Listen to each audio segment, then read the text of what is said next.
Okay, so at approximately 1:05 this afternoon, 911 received a call that this truck behind us had hit the railroad bridge.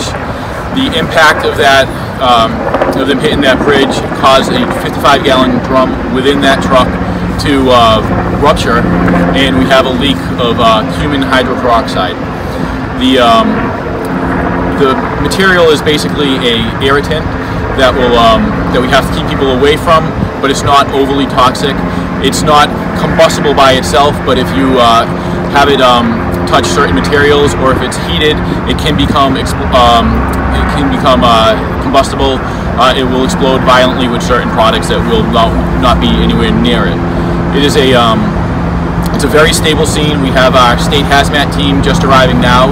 We initially went with a tier 1 hazmat, which we always do to begin one of these situations, to try to get in a little bit of an assessment.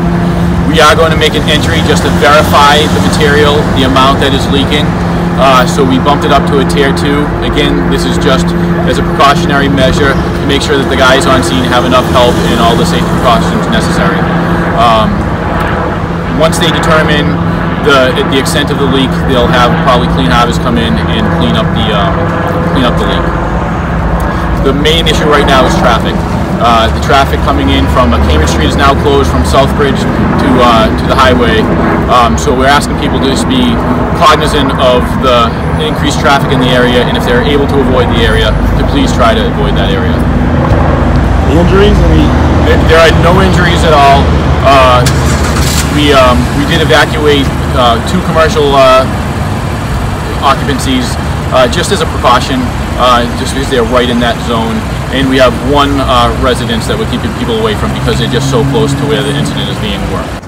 Well, we get these on a regular basis, especially in these areas with the bridges. With the only thing you could do is not have the train tracks come through, but we know that's not going to happen. The tracks have been here forever, and GPS systems unfortunately send the trucks this way, and by the time they realize what's going on, we have started a program where we have these lights that they come down so they can see them, but sometimes, once again, by the time the trucks actually realize what's going on, sometimes during the day, sometimes it's the sunlight that gets in the way, but the trucks still hit it, and we see what happens. These bridges do not move.